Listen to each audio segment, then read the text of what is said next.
A little girl reveals to Millionaire, she only loves your money. He fakes a bankruptcy. Before we begin, subscribe if you believe in the quiet strength of goodness. Enjoy the story. The sprawling glass mansion overlooked the Pacific, its modern lines cutting against the California sunset like a blade of wealth against the sky. Inside, 8-year-old Luna Grant sat cross-legged on the marble floor of the library, her brown hair cascading over a worn copy of The Adventures of Sherlock Holmes. Her fingers traced the detective's methods with the precision of someone far older than her years. But Luna wasn't reading about fictional mysteries tonight. She was living one.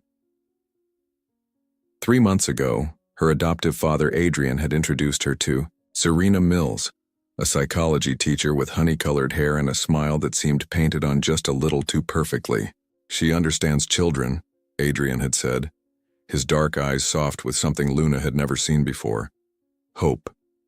After 2 years of grief following his wife's death, Adrian was finally letting someone new into their carefully guarded world. Luna set down her book and walked to the floor-to-ceiling windows. In the reflection, she could see herself, small, observant, carrying secrets that would make most adults crumble. She'd lost her entire family in a car accident when she was 6. Adrian had found her in the orphanage, not because he wanted a daughter, but because something in her eyes reminded him of his late wife's fierce intelligence. Now, as she watched Serena's silver BMW pull into the circular driveway, Luna felt that same intelligence tingling with warning. Something was wrong, terribly wrong. Serena stepped out of the car, her designer heels clicking against the stone. Even from 3 stories up, Luna could see her checking her reflection in the car window, adjusting her expression into that perfect, caring smile she wore whenever Adrian was watching. "Luna, sweetheart," Serena's voice carried up from the foyer moments later. "I brought you something special." Luna descended the curved staircase, her bare feet silent on the cold marble. Adrian emerged from his study, his tall frame filling the doorway as he smiled at Serena with genuine warmth. "You didn't have to bring anything," he said, pulling Serena into an embrace that made Luna's stomach twist. "Oh, but I wanted to." Serena's voice was silk and honey, practiced and perfect. She handed Luna a beautifully wrapped box. "It's a new chess set. I thought we could play together sometime." Luna accepted the gift, her small hand steady despite the tremor of unease running through her. "Thank you," she said politely, but her eyes were studying Serena's face. The woman's smile never quite reached her eyes when she looked at Luna. It was there, bright and warm, but it stopped just short of genuine affection. As they moved into the living room, Luna noticed something else. Serena's gaze kept drifting to the art on the walls, original Picassos and Monets that Adrian had collected over the years. Her fingers traced the edge of the Italian leather sofa as if calculating its value. When Adrian excused himself to take a phone call, Serena's entire posture changed. The warmth drained from her expression like water from a broken dam. Luna pretended to focus on unwrapping the chess set, but she was watching, always watching. That night, as Adrian tucked her into bed, Luna almost told him what she'd observed. Almost. But the happiness in his eyes stopped her. For the first time since his wife's death, Adrian looked like he might be healing. How could she be the one to break that? Instead, she hugged him tight and whispered, "Dad, promise me something." "Anything, little detective. Promise me you'll always listen to me, even if what I have to say might hurt." Adrian's brow furrowed with concern. "Luna, what's wrong?" "Nothing yet," she said, her voice wise beyond her 8 years. "But if there ever is something, promise me." "I promise," Adrian said, though confusion clouded his features. As he turned off the light and closed the door, Luna stared at the ceiling, her mind already working. Tomorrow she would start her investigation. Tomorrow she would begin to uncover the truth about Serena Mills, because Luna Grant had learned something important in her short, difficult life. When someone you love is in danger, you don't wait for permission to protect them. You act. The chess set sat on her nightstand, still in its expensive wrapping. Luna had a feeling she'd be needing it soon. 3 weeks later, Luna had learned to be patient. She'd watched Serena like a detective studies a suspect, noting every micro-expression, every calculated gesture, every moment when the mask slipped. Now, sitting across from Serena at the antique chess table in the sunroom, Luna was ready to make her first move. The afternoon light streamed through the glass walls, casting long shadows across the board. Serena had arranged this chess game herself, another opportunity to show Adrian what a wonderful stepmother she could be. But Adrian was in his study, handling a conference call with investors in Tokyo, leaving Luna and Serena alone. "Perfect. Your move, sweetie," Serena said, her voice carrying that artificial sweetness Luna had learned to recognize.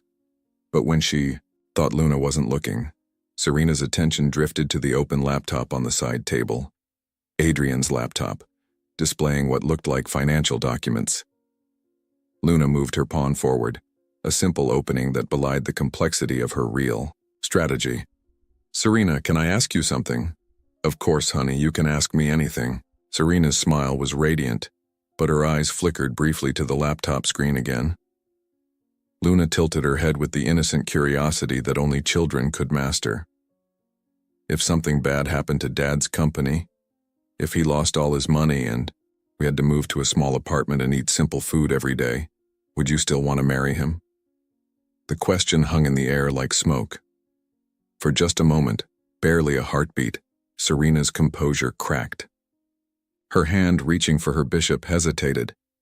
Her smile faltered, not disappearing but freezing like a photograph. "What a silly question," Serena laughed, but the sound was too bright, too forced. "Your father is very successful. Nothing like that would ever happen." "But what if it did?" Luna pressed, moving another pawn. Her voice remained light, conversational, as if she were asking about the weather. "What if there was a lawsuit or the company got in trouble? Would you still love him?" Serena's eyes moved from Luna to the chessboard to the laptop and back again. Luna could practically see the calculations running behind her, carefully made up.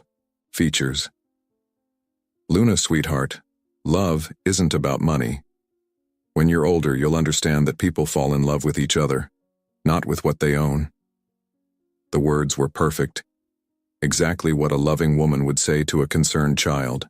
But Serena's gaze had wandered again, this time to the oil painting hanging behind Luna's shoulder. A small Van Gogh that Adrian had bought at auction for $12 million. Luna captured one of Serena's pawns with her knight. "My mom used to say that you can tell if someone really loves you by imagining you have nothing. If they'd still choose you when you had nothing to offer, then it's real love." "Your adoptive mother sounds like she was very wise," Serena said carefully. "She was. And you know what else she told me?"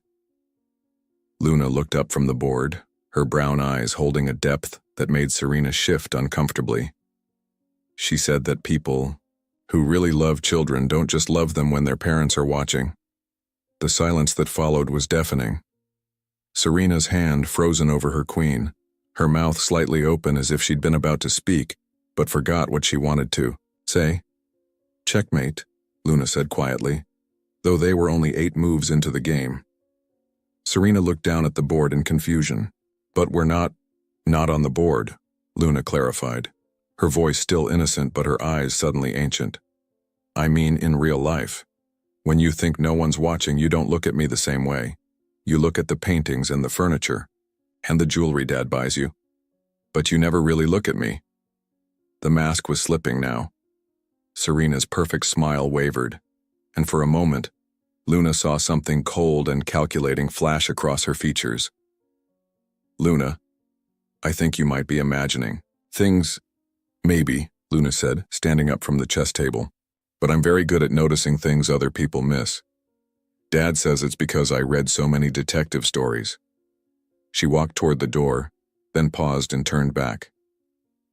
"Oh, and Serena? The laptop you keep looking at? Dad never leaves important financial information open where just anyone can see it. He's been watching you watch it." The lie came so easily that Luna almost surprised herself. But the way Serena's face went pale told her everything she needed to know. As Luna left the sunroom, she heard Serena's sharp intake of breath behind her. The game had begun in earnest now, and Luna Grant, 8-year-old detective, was determined to win. Take a moment to breathe. That feeling in your gut that something just wasn't right? Hold that thought, because Luna's about to trust hers in ways that will save her father's life. That evening, Luna found Adrian in his study, surrounded by the blue glow of multiple monitors displaying stock charts and market analyses. The room smelled of coffee and the expensive cologne he wore to board meetings, scents that had become as comforting to Luna as bedtime stories. She knocked softly on the doorframe and Adrian looked up, his face instantly softening when he saw her. "Little detective, shouldn't you be getting ready for bed?" Luna stepped into the study, closing the door behind her with the careful precision of someone about to share a secret. "Dad, I need to tell you something important, but I need you to promise you'll listen to all of it before you say anything." Adrian's brow furrowed with concern. He pushed back from his desk and gestured for her to sit in the leather chair beside him. "That sounds serious. What's on your mind?" Luna climbed into the oversized chair, her legs dangling over the edge. She took a deep breath, organizing her thoughts the way she'd learned from reading mystery novels. Start with the evidence, build the case, present the conclusion. "Serena doesn't love you," she said simply. "She loves your money." The words hung in the air between them. Adrian's face went through several expressions: surprise, concern, and something that might have been disappointment. "Luna," he said gently, "I know this is hard. Change is always difficult, especially when you've been through as much as you have. But sometimes when we're afraid of losing someone we love, we imagine threats that aren't really there." "I'm not imagining anything," Luna said firmly. "Today during chess, I asked her what would happen if you lost all your money. She couldn't answer. Not really. And she keeps looking at things in our house like she's adding up their value. She stares at the paintings and the jewelry you buy her, but Dad, she never really looks at me unless you're in the room." Adrian was quiet for a long moment, his fingers steepled under his chin. Luna could see him processing, trying to balance his hope for happiness against his daughter's concerns. "Sweetheart, Serena has been nothing but kind to both of us. She brings you gifts. She asks about your day. She brings me gifts because that's what people expect her to do." Luna interrupted. "But she doesn't remember that I like mystery books better than fairy tales, or that I hate strawberry ice cream, or that I'm afraid of thunderstorms. She knows these things about me the same way she knows what temperature to set the oven. It's information, not love." Adrian's expression was troubled now, but Luna could see he wasn't fully convinced. How could she make him understand? A soft knock on the study door interrupted her thoughts. "Adrian?" Serena's voice called through the wood. "I'm sorry to bother you, but I wanted to discuss something important." Adrian looked at Luna, then at the door. "Come in." Serena entered, her smile bright but her eyes flickering with an emotion Luna couldn't quite identify. Nervousness? Calculation? "I didn't realize Luna was still up," Serena said, her tone carefully neutral. "We were just talking," Adrian replied. "Actually, that's perfect.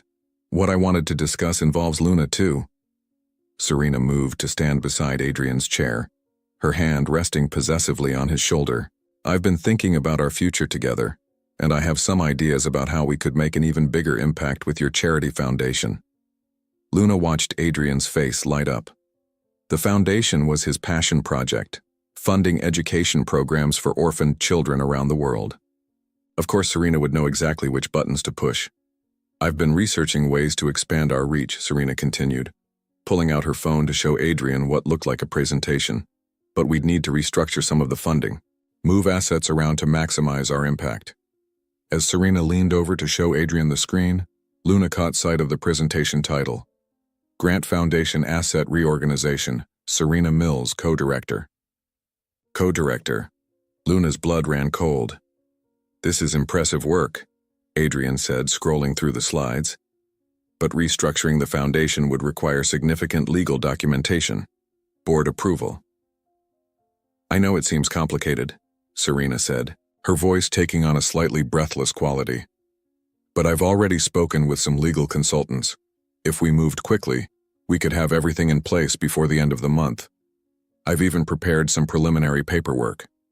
Luna's detective instincts were screaming now. Everything about this felt wrong. The timing, the pressure, the way Serena was pushing for quick decisions on complex financial matters. Dad, Luna said quietly, doesn't Mr. Hanley usually handle the foundation's legal work? Adrian looked up, as if suddenly remembering that Luna was still in the room. Yes, Robert handles all our legal affairs. Serena, why don't we schedule a meeting with him to review?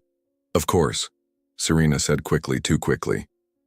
I just thought we could get a head start on the paperwork, but you're absolutely right. We should involve Robert. Luna saw something flicker across Serena's face, annoyance, maybe frustration. It was gone in an instant, replaced by that perfect smile, but Luna had caught it. It's getting late, Adrian said, glancing at the clock. Luna, you should get ready for bed. Serena, and I can discuss this more tomorrow. As Luna slid down from the chair, she looked at Serena one more time. The woman was watching her with an expression Luna had never seen before, calculating, almost predatory. Good night, sweetheart, Serena said, but her voice had lost some of its artificial warmth. Luna hugged Adrian tight, whispering in his ear, so quietly that only he could hear. Ask Mr. Hanley to check if she's already filed any paperwork. Please, Dad. Just ask him. She felt Adrian's body tense slightly, but he kissed her forehead and whispered back, I will. I promise. As Luna left the study, she heard Serena's voice take on a different tone, slightly sharper, more urgent. Adrian, I hope Luna isn't filling your head with silly ideas. Children sometimes misunderstand adult relationships. The door closed behind Luna, but she didn't go to her room. Instead, she sat on the stairs, hidden in the shadows, listening to the muffled conversation from the study. She couldn't make out words, but she could hear tones. Serena's voice becoming more persuasive, more insistent, and Adrian's responses growing shorter, more cautious. Luna pressed her back against the cool marble of the stairs and closed her eyes. Tomorrow she would find out if her father trusted her enough to make that call to Mr. Hanley. Tomorrow she would discover if being right was enough to save the person she loved most in the world. But tonight, sitting in the darkness, Luna Grant felt the weight of being 8 years old and carrying the responsibility of protecting a grown man from his own hope. Sometimes the hardest part of loving someone is being willing to fight for them, even when they can't fight for themselves. Stay with us, because this little girl is about to teach us all about courage. The call came at 7:30 the next morning. Luna was eating cereal at the Kitroon Island when she heard Adrian's phone ring, the special ringtone he'd assigned to Robert Hanley, his lawyer and oldest friend. Robert, Adrian answered, his voice still rough with sleep. Thanks for calling back so early. Luna pretended to focus on her cereal, but every fiber of her being was tuned to her father's conversation. Across the Kitroon, their housekeeper, Mrs. Roon, was preparing coffee, carefully avoiding eye contact with Luna. But Luna caught the older woman's slight nod. Mrs. Roon had lived in this house for 10 years, and she'd noticed things too. What? Adrian's voice sharpened. When did she file that? No, I never authorized any... There was a long pause. Robert, I need you to come over this morning. We need to talk. Luna's spoon clinked against her bowl as her hand trembled slightly. She'd been right, but being right felt like swallowing glass. 20 minutes later, Adrian found her in the library, curled up in the window seat with a book she wasn't really reading. Luna. His voice was different now, heavier, older somehow. I owe you an apology. She looked up to find his dark eyes filled with something she'd rarely seen there. Uncertainty. Robert just told me that Serena filed paperwork 3 days ago to become a co-signatory on the foundation accounts. She forged my signature on the preliminary documents. Adrian sat down beside her, his tall frame making the window seat feel suddenly small. I never authorized anything like that. Luna closed her book and studied her father's face. Are you angry at me for being right? Oh, sweetheart. Adrian pulled her into his arms, and Luna could feel the tremor in his hands. I'm angry at myself for not listening to you sooner, and I'm angry at her for making me doubt your instincts. They sat together in silence for a moment, watching the gardeners work in the roses beyond the window. Luna could feel Adrian's mind working, processing the betrayal, recalibrating everything he thought he knew about the woman he'd trusted. Dad? Luna said quietly. I have an idea, but you might not like it. I'm listening. Luna turned to face him fully, her expression serious beyond her years. We need to test her, but not just with questions or watching how she acts. We need to create a situation where she has to choose between you and your money. Adrian's brow furrowed. What kind of situation? We make her think you're going to lose everything. Luna's voice was steady, but her heart was racing. We make her believe you're broke. The idea hung between them like a challenge. Adrian was quiet for so long that Luna began to worry she'd suggested something terrible. That's actually brilliant, he said finally. But Luna, if we do this, there's no going back. If I'm wrong about her, if she really does love me, this could destroy our relationship forever. And if I'm right about her? Luna asked gently. Adrian closed his eyes. If you're right, then she was never the person I thought she was anyway. For the next hour, they planned like conspirators. Adrian would tell Serena that Grant Industries was facing a massive lawsuit over stolen AI technology. The company would be forced into bankruptcy within weeks. All assets would be frozen, the house would be sold, and Adrian would be left with nothing but legal bills and debt. It has to be believable, Luna said, pacing the library like a tiny general planning a military campaign. She's smart, and she knows you're successful. You can't just say you lost all your money gambling or something simple like that. The AI lawsuit angle is perfect, Adrian agreed. It's complex enough that she won't be able to research it easily, and it's the kind of thing that could realistically happen in tech. Luna paused in her pacing. Dad, what if I'm wrong? What if she really does love you, and we're about to hurt someone innocent? Adrian considered this. Then we'll know for certain that my instincts about people need serious work, and I'll spend the rest of my life making it up to both of you. But even as he said it, Luna could see that he was beginning to believe her. The doubt she'd planted had taken root, and now other memories were probably surfacing. Small inconsistencies, moments when Serena's mask had slipped, signs he'd dismissed because he'd wanted so badly to trust again. When do we start? Luna asked. Tonight. I'll call her over for dinner and break the news then. Adrian stood up, his posture straightening as purpose replaced uncertainty. Luna, I need you to promise me something. What? No matter what happens, no matter how Serena reacts, you stay close to me. If I'm putting us in danger by exposing her, I need to know you're safe. Luna nodded solemnly. I promise. But Dad? Yes. I think the dangerous part is already over. I think the dangerous part was letting her get this close without knowing who she really was.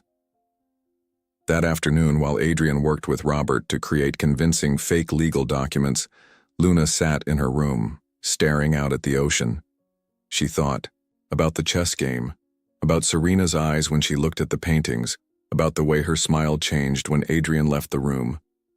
She thought about her birth parents, killed by a drunk driver when she was 6.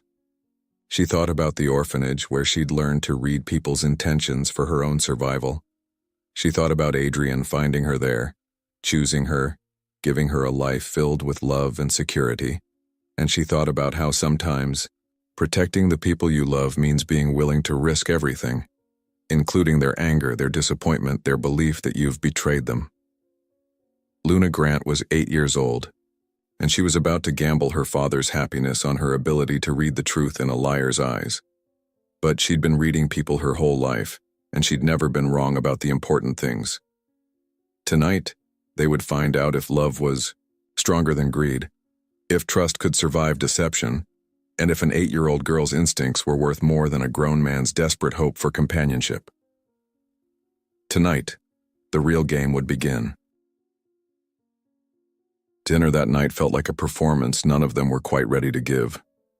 Luna sat at the end of the long dining table, picking at Mrs. Roon's famous lasagna while watching the adults navigate the conversation like actors who'd forgotten their lines.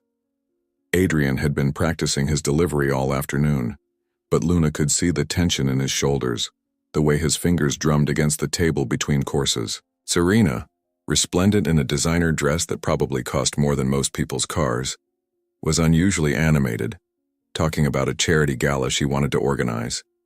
"We could raise millions," she was saying, her eyes bright with enthusiasm. "I've already reached out to some of my contacts in the art world. If we auction just a few pieces from your collection—" "Serena," Adrian interrupted gently, "I need to tell you something." The change in his tone was like a curtain falling. Serena's smile faltered and Luna saw her stiffen almost imperceptibly. "What is it?" Serena's voice carried just the right note of concern, but her eyes flickered, briefly to the dining room's walls where several priceless paintings hung in the candlelight. Adrian took a deep breath. "Grant Industries is being sued. The plaintiff claims we stole proprietary AI technology for our neural network platform. They have convincing evidence." The silence that followed was deafening. Luna watched Serena's face carefully, cataloging every micro-expression. Confusion first, then concern, then something that looked almost like calculation. "But surely you can fight it," Serena said. "You have the best lawyers, the best—" "We tried. Robert thinks we'll lose. The damages they're seeking—" Adrian paused, running a hand through his dark hair. "Serena, they want everything. The company, the house, the assets. If we lose this case, I'll be bankrupt within 6 weeks." Luna had to admire Adrian's performance. His voice carried exactly the right note of devastation, defeat mixed with disbelief. If she hadn't known it was an act, she would have been convinced herself. But Serena was a different story. "How much money are we talking about?" The question slipped out before Serena could stop herself. She immediately tried to soften it. "I mean, how serious is this? Is there any way to settle?" $8 billion, Adrian said quietly. "Plus punitive damages, plus legal fees that have already cost us millions." Luna watched Serena's whine, glass pause halfway to her lips. Her face had gone very still, very controlled. $8 billion, Serena repeated, as if testing the weight of the words. "Everything I've built over the last 15 years, Adrian continued, gone. Luna and I will have to start over. I've already spoken to a realtor about selling the house." This was the moment Luna had been waiting for. She leaned forward slightly, watching Serena's reaction with the intensity of a scientist observing a crucial experiment. Serena set down her wine glass with exaggerated care. "Adrian, this is devastating news. When did you find out?" "The final court documents came through today. Robert says we have maybe 2 weeks before the assets are frozen." For just a moment, barely a heartbeat, something cold flashed across Serena's features.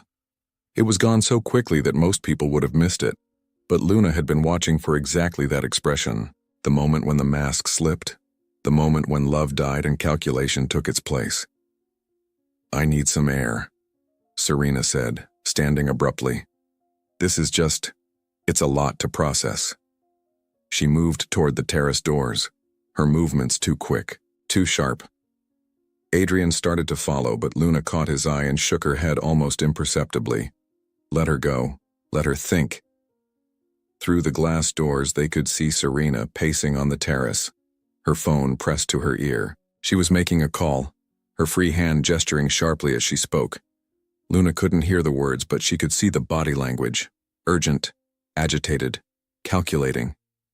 "She's calling someone," Luna whispered. Adrian nodded grimly. "Robert's waiting, in the study. We should—" Serena returned before he could finish the sentence, her composure restored but somehow different. The warmth that had characterized her interactions with Adrian over the past months was missing, replaced by something more distant. more careful. "I'm sorry," she said, settling back into her chair. "I needed a moment to process this. Adrian, you know I'll support you through this, right? We'll figure it out together." But Luna noticed that Serena didn't meet Adrian's eyes when she said it, and she noticed that Serena's hand, when Adrian reached for it across the table, felt different in his grasp. Cooler, more reluctant. "I know this changes things between us," Adrian said carefully. "If you need time to think about what this means for our relationship, don't be silly," Serena interrupted, but her smile was brittle. "A little setback doesn't change how I feel about you." A little setback. Luna filed that phrase away. Complete financial ruin, and Serena called it a little setback. The rest of dinner passed in stilted conversation. Serena asked appropriate questions, made supportive noises, but Luna could see the wheels turning behind her eyes. Every few minutes, Serena's gaze would drift to her surroundings, the chandelier, the artwork, the antique furniture, as if she were taking inventory. When dinner ended, Serena begged off staying the night, claiming she had an early meeting the next morning. She kissed Adrian goodbye at the door, but Luna noticed it was different. Briefer, more perfunctory. "I'll call you tomorrow," Serena promised. "We'll talk about what comes next." As her car disappeared down the driveway, Adrian and Luna stood in the foyer, surrounded by the evidence of wealth that might soon be taken from them, at least as far as Serena knew. "So?" Adrian asked quietly. Luna looked up at her father, her brown eyes serious. "She's already planning her exit strategy. Did you see how she looked around the room during dinner? She was cataloging everything, trying to figure out what she could salvage." Adrian's jaw tightened. Maybe she was just shocked. "Maybe, Dad," Luna said gently, "when you told her you might lose everything, the first thing she asked was how much money we were talking about, not how can I help, not what do we do now." She wanted to know the exact financial damage. They stood in silence for a moment, the weight of that truth settling between them like dust after an explosion. "Luna," Adrian said finally, I think I owe you more than an apology. I think I owe you my life." But Luna was already thinking ahead, her detective mind working on the next phase of their plan. "Dad," she made a phone call on the terrace. "Tomorrow we need to find out who she called, and we need to be ready for whatever comes next." Because Luna Grant, 8 years old and wiser than her years, knew that they had just lit a fuse. Now, they had to see what would explode. 3 days passed like a slow-motion disaster. Luna watched Serena's behavior change with the precision of a scientist documenting the decay of a relationship. The woman still came to the house, still made the right sounds of support and concern, but everything felt hollow now, performed. On the 3rd day, Luna noticed that Serena had started arriving later and leaving earlier. Her phone conversations became more frequent and more private. When Adrian was in the room, Serena was all soft touches and reassuring words. But when he left, she became distant, distracted, as if her mind was elsewhere entirely. That afternoon, Luna made a decision that would have terrified most 8-year-olds. She was going to spy. Adrian was in his study, maintaining the illusion of desperate phone calls with lawyers and accountants. Serena had excused herself to the guest bathroom, but Luna had seen her heading toward the library instead, her phone already pressed to her ear.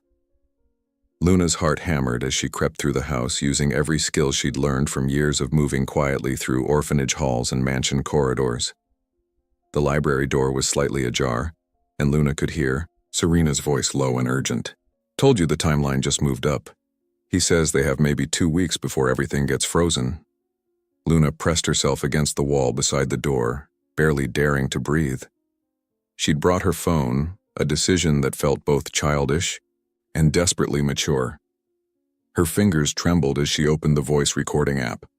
"No, Marcus, you don't understand," Serena was saying. $8 billion in damages. The house, the art collection, everything goes to pay the judgment. I need to get out before this becomes public knowledge, Marcus." Luna filed the name away, her detective instincts cataloging every detail. The kid's been suspicious from day one, Serena continued, and Luna's blood went cold. She keeps watching me like she knows something, and Adrian, he's starting to listen to her more than he listens to me. Luna's finger hovered over the record button. This was it. This was the proof they needed. I don't care what the original plan was.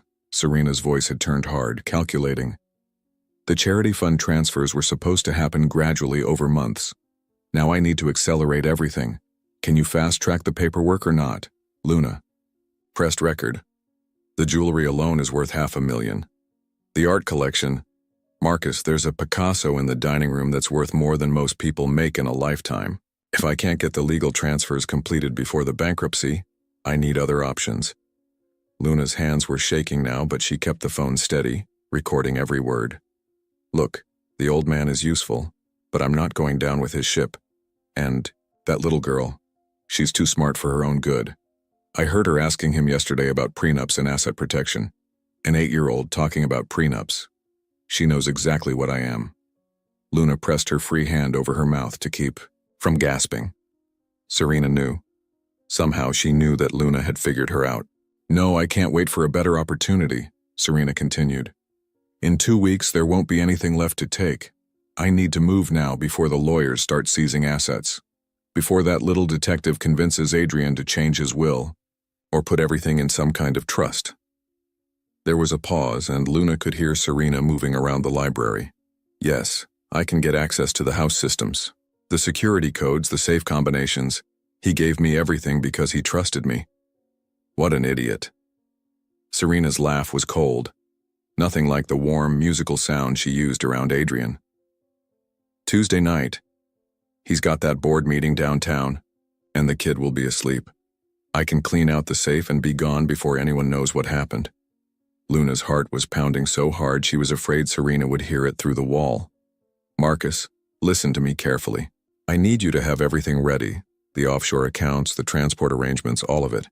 Because after Tuesday night, Serena Mills is going to disappear and they're never going to find me. The conversation was ending. Luna could hear Serena moving toward the door.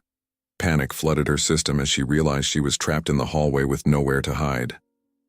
I have to go, Serena was saying. The grieving billionaire expects me to comfort him through his terrible loss. God, men are so pathetic when they think with their hearts instead of their heads. Luna dove into the nearest room, a small powder room just as Serena emerged from the library. Through the crack in the door, Luna watched Serena smooth her hair, adjust her expression back to that mask of loving concern, and walk back toward Adrian's study with the practiced grace of a predator stalking prey. Luna waited until Serena's footsteps faded, then looked down at her phone. The recording was clear, damning, perfect. 23 minutes of Serena revealing her true nature, her plans, her complete contempt for the man who'd trusted her and the child who'd seen through her lies. But as Luna stood in the powder room, listening to the normal sounds of the house around her, she realized something that made her blood run cold. Tuesday was tomorrow. They were out of time. Luna crept back through the house, her mind racing.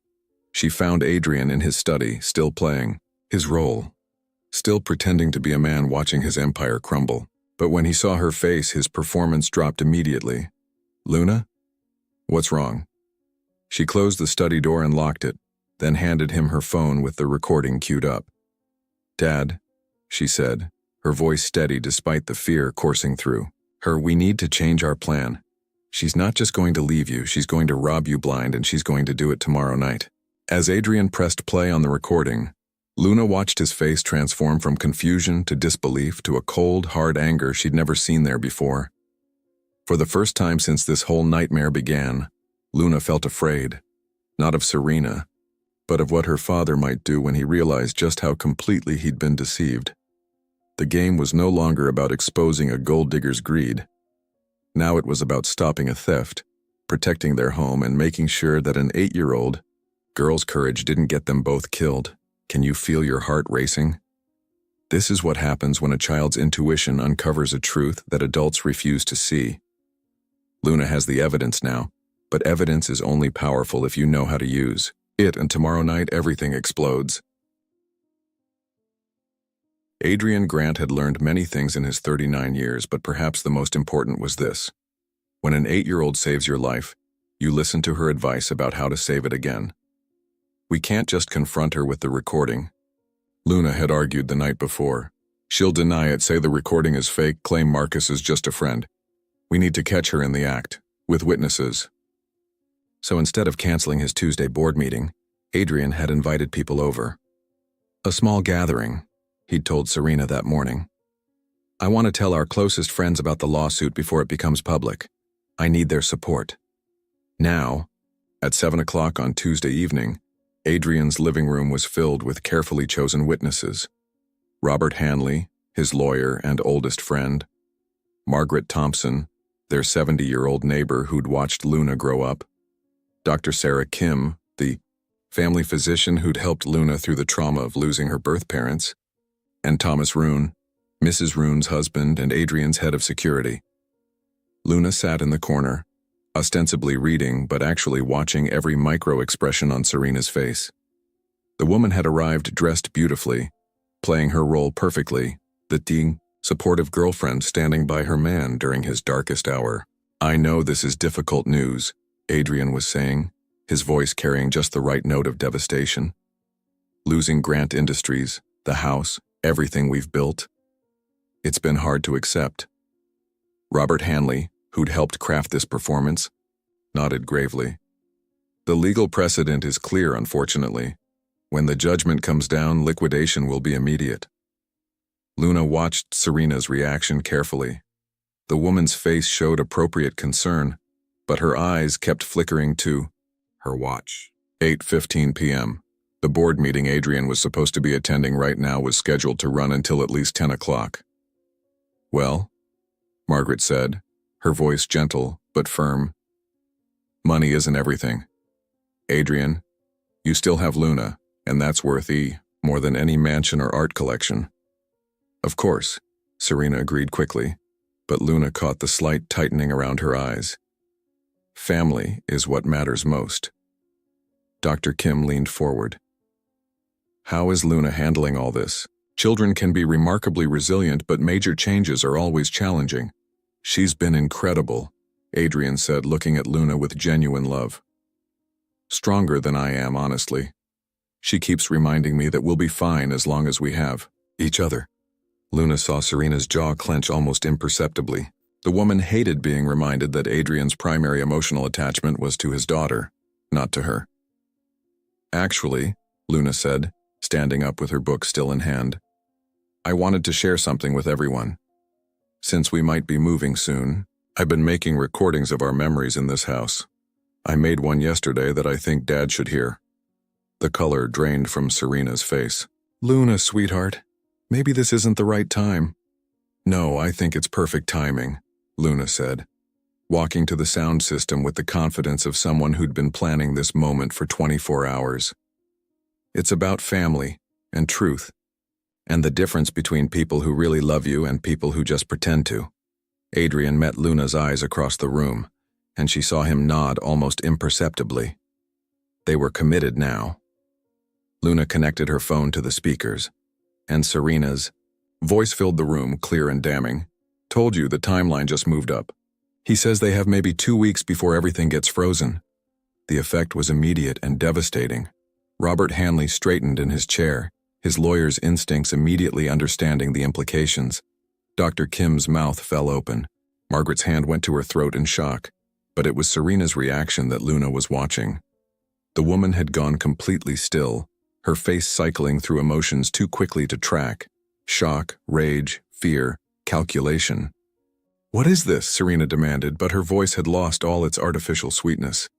Adrian, what kind of sick game? The kid's been suspicious from day one, her recorded voice continued. She keeps watching me like she knows something. And Adrian, he's starting to listen to her more than he listens to me. Turn it off, Serena said, standing abruptly. Turn it off right now. But Luna let it play. Let everyone hear the cold calculation in Serena's voice as she discussed stealing from the man who'd trusted her, dismissing the child who'd seen through her lies. The jewelry alone is worth $500,000. The art collection, Marcus, there's a Picasso in the dining room that's worth more than most people make in a lifetime. Robert Hanley was already reaching for his phone, likely calling security or the police. Margaret's face had hardened into an expression of pure disgust. Dr. Kim was looking at Serena as if she were a particularly virulent strain of bacteria. Yes, I can get access to the house systems, the security codes, the safe combinations. He gave me everything because he trusted me. What an idiot. That was the moment Adrian's composure finally cracked. Luna saw her father's hands clench into fists, saw the muscle in his jaw jump as he fought to control his rage. "You called me an idiot," he said quietly, his voice deadly calm. "The whole time you thought I was just a stupid, lonely man you could manipulate." Serena's mask was gone completely now, revealing the cold, calculating predator underneath. "You are an idiot, Adrian. A rich, lonely idiot who was so desperate for affection that you ignored every red flag. But he wasn't alone," Luna said, stepping forward. "He had me. And you made one crucial mistake, Serena." "Oh, really? And what was that, you little brat?" Luna smiled, and for a moment, she looked exactly like her father, confident, brilliant, and absolutely certain of her victory. "You underestimated an 8-year-old who reads detective novels and watches people for a living." The recording was still playing. "Marcus, listen to me carefully. I need you to have everything ready, the offshore accounts, the transport arrangements, all of it.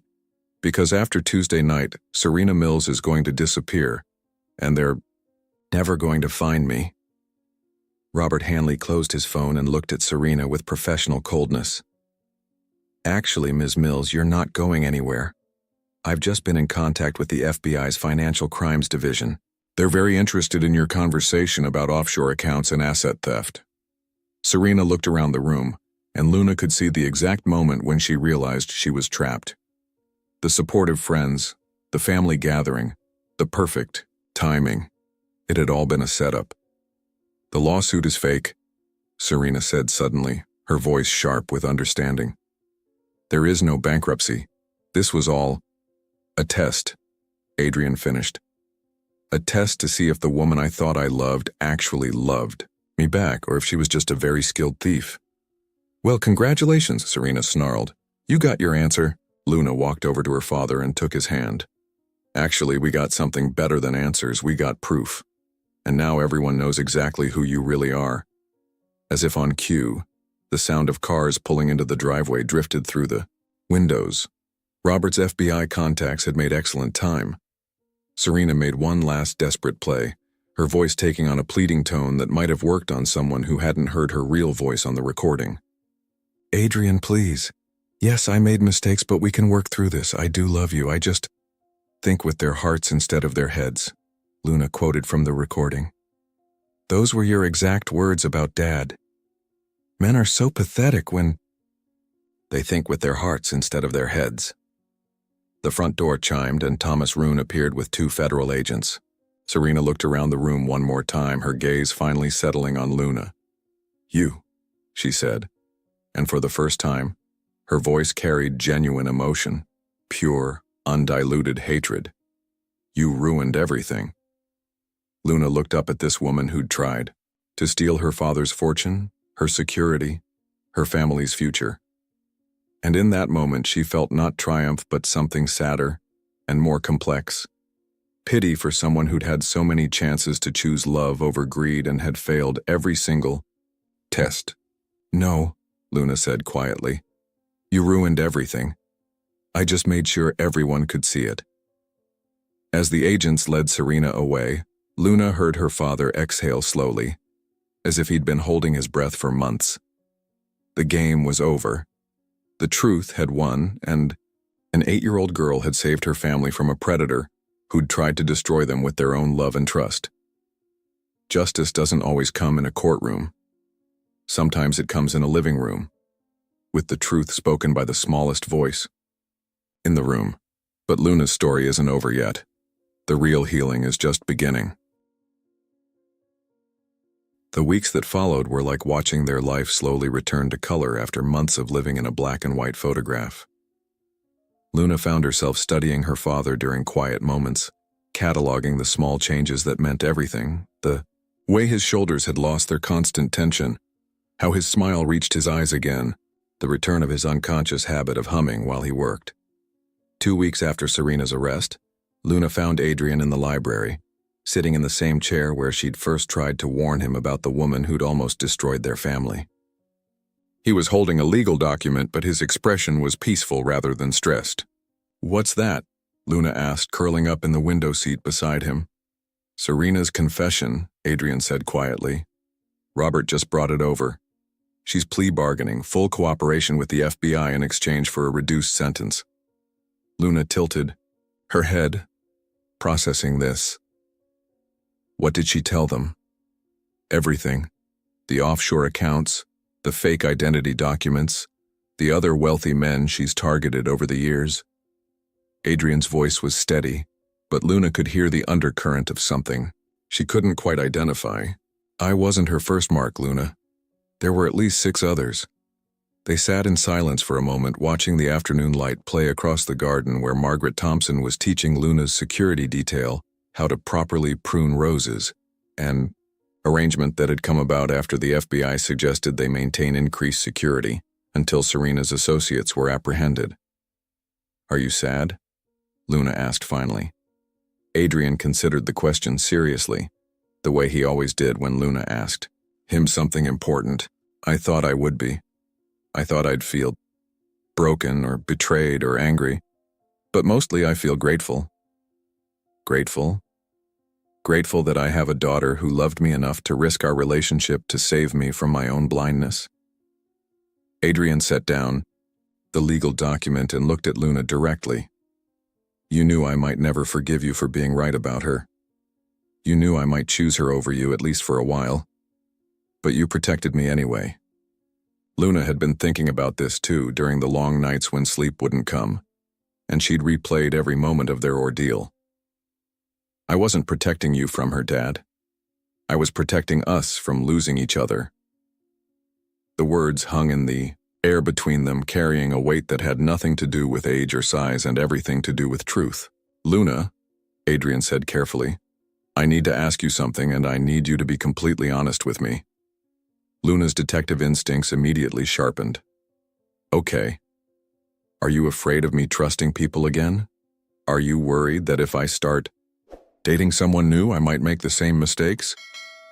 The question hit harder than Luna had expected. She looked out at the garden, watching Margaret laugh at something Thomas had said, observing Mrs. Roon hang laundry with the methodical care she brought to everything. "I'm not afraid of you trusting people," Luna said slowly. "I'm afraid of you not trusting yourself. Serena didn't fool you because you're stupid or naive. She fooled you because you wanted so badly to believe that someone could love us both, that you stopped listening to the part of you that knows when something's wrong." Adrian was quiet for a long moment. "The part of me that you represent." "No," Luna said firmly. "The part of you that's always been there. I just reminded you to listen to it." A soft knock on the library door interrupted them. Mrs. Roon appeared, carrying a tea service and wearing the expression she reserved for important announcements. "Mr. Grant, Luna, there's someone here to see you. She says it's about the foundation." They exchanged glances. Adrian had temporarily suspended all foundation activities while the FBI investigated Serena's attempted financial manipulations. "Did she give a name?" Adrian asked. "Dr. Elizabeth Reyes. She's the director of the children's literacy program we funded in Guatemala."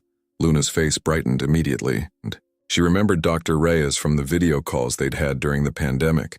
A warm, brilliant woman who'd used their foundation grant to build 3 schools in rural villages.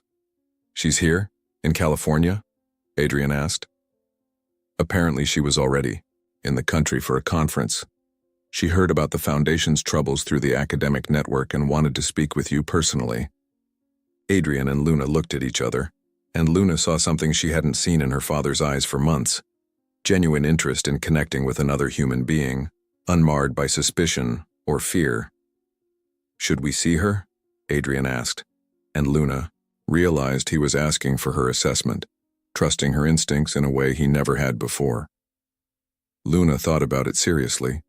Dr. Reyes had never asked for anything beyond their original grant. She'd sent quarterly reports filled with photos of children learning to read, videos of graduation ceremonies, handwritten thank you notes from parents. When the pandemic had forced school closures, she'd created educational radio programs and distributed books door to door. Most importantly, Dr. Reyes had never once mentioned money in their conversations. She talked about children, about dreams, about the transformative power of education. "Yes," Luna said. "But Dad? What?" "This time, let's both listen to our instincts from the beginning." Adrian smiled, the first completely unguarded smile Luna had seen from him since before Serena entered their lives. "Deal." As they walked toward the front of the house together, Luna felt something shift in their relationship. They weren't just father and daughter anymore. They were partners, allies, a team that had survived a terrible test and emerged stronger. And Luna Grant, 8 years old and wise beyond her years, finally understood that the best kind of love wasn't the kind that never faced challenges. It was the kind that grew stronger every time it chose truth over comfort, courage over safety, and trust over fear. The real healing could begin now. Luna and Adrian have discovered something precious. When you survive betrayal together, love becomes unbreakable. But there's one more moment that will show you the true power of this little girl's heart. 6 months later, Luna stood in Adrian's study, watching him work late into the evening. The foundation was thriving again under new management protocols that Luna had helped design. Multiple oversight layers, transparent reporting, and what Adrian jokingly called the Luna Standard for evaluating new partners. Dr. Reyes had become not just a foundation partner but a family friend, visiting twice since that first meeting and bringing with her stories and photos that filled their house with the laughter of children on the other side of the world. She'd also brought perspective, reminding them that money was only as powerful as the love that guided its use. Tonight was different, though. Tonight, Adrian had asked Luna to meet him in the study for what he called a family board meeting. "Luna," he said, looking up from his desk with an expression that was part mischief, part solemnity, "I have something for you." From his desk drawer, he pulled out an ornate wooden box about the size of a jewelry case but heavier, more substantial. Luna recognized it immediately. It was the box that had sat on Adrian's desk for as long as she could remember, the one he'd never opened in her presence. "Do you know what this is?" Adrian asked. Luna shook her head, though she'd wondered about that box countless times during her detective games. "It's a puzzle box. My grandfather gave it to my father and my father gave it to me.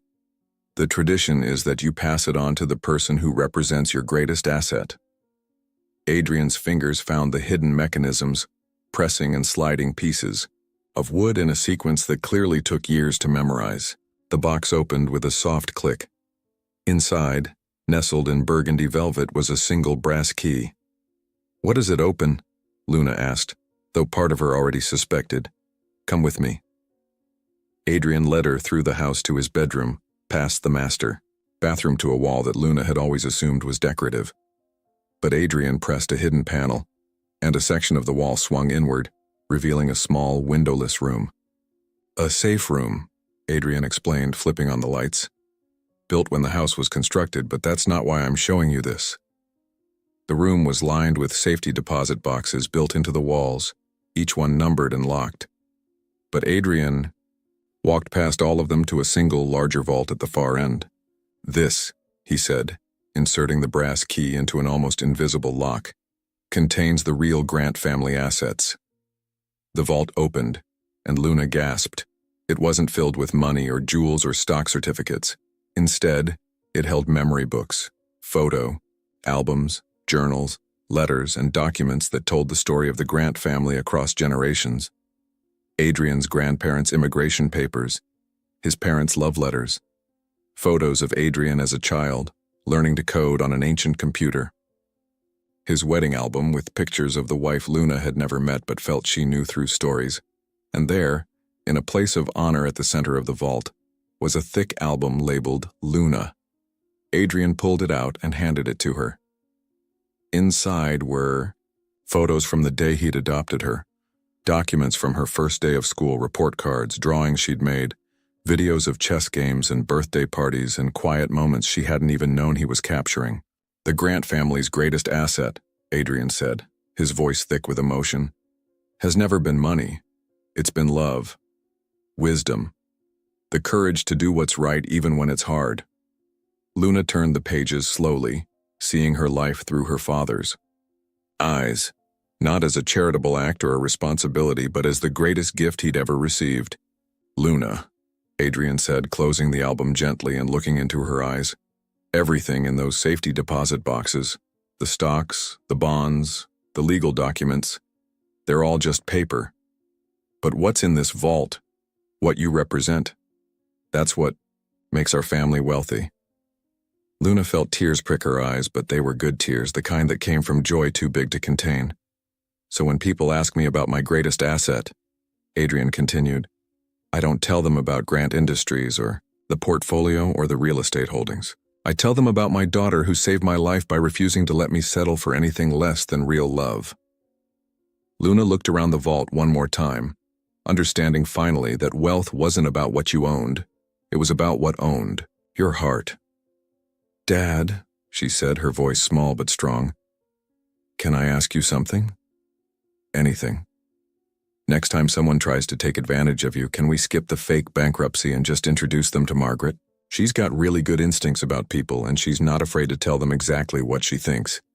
Adrian burst out laughing, the sound echoing off the vault walls like music. Deal. Though I think our fake bankruptcy days are behind us.